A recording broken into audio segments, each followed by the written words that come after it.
Hi, hey, hello peeps, it's Sunny. And Nirvana. Though I only have a handful of Nirvana tracks in my music circulation, I do really enjoy their grunge rock aesthetic, and that they're really dope. And I really fell in love with Smells Like Teen Spirit and Come As You Are from my music experiment. Go check that video out. So, like usual, let's uncover the classic LP those two songs originated from, and Nirvana's Nevermind. Without further ado, let's see what makes this album so special in this review.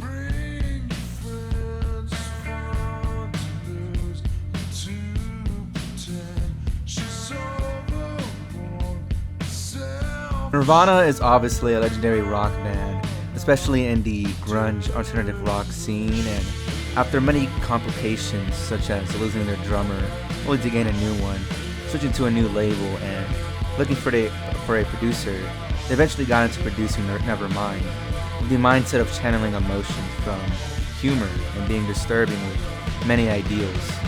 I think everybody knows the opener, Smells Like Teen Spirit, and I don't really have to explain myself. Like, the song is just, it's a classic, it's heat, you get it. I don't think I need to explain this song to you. You wouldn't have clicked on this damn video if you didn't at least know of this song. It's like Nirvana's #1 fucking thing. I grew up with this one. It's explosive, it's fun, it's even badass. It's a great way to kick off a rock album. How engaging it makes you feel, it's a banger.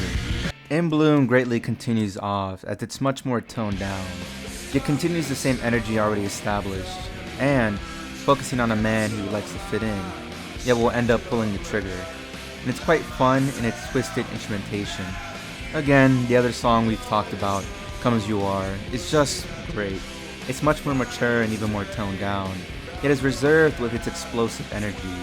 It's very moody that really gets the right kind of depressive out of me. Breed was a song I thought was fine on first listen, yet re-listening, I enjoy it a lot more, as it's clearly a more serviceable song with a great tone and writing going into it, and establish how not every song needs to be a standout, yet still fun, which this song is quite for sure. Lithium was also a song I wasn't vibing with too much, yet on re-listen, it's the lyricism that really holds this one up, as it's kind of hilarious in a completely fucked up way. This song establishes the irony of this record, and how false all of it is, in a really humorous way, of this guy pretending to be positive, yet is really negative, and I enjoy its absurdity. Polly, or Holy, continues the irony as it's not so funny, yet it has a more emphasis on the delivery and chord progression, discussing somberness and depression, and it's quite a solid song in the overall listening. Territorial Pissings, which, let's be honest, probably has the most interesting title of the entire album of songs, is not exactly chill and just goes completely all out, and I love it. Pure insanity for 2 straight ass minutes. Drain You is a very romantic song that I actually really adore, as it has some of the most creative and fascinating wordplay I've seen in a romantic rock song, with its comparisons and descriptions that really leaves me in awe. Lounge Act is another quite ironic song, as it's Cobain just screaming about wanting to kill a man who's with this girl. And yeah, it's kind of funny, with nice chords and vocals and just everything in between. Stay Away might actually take the cake for the funniest song in the whole album, as just some of the verses are just funny, like how Nirvana just fucking calls me out with monkey see, monkey do. Like, bro, I am a monkey, what do you got against me, fam?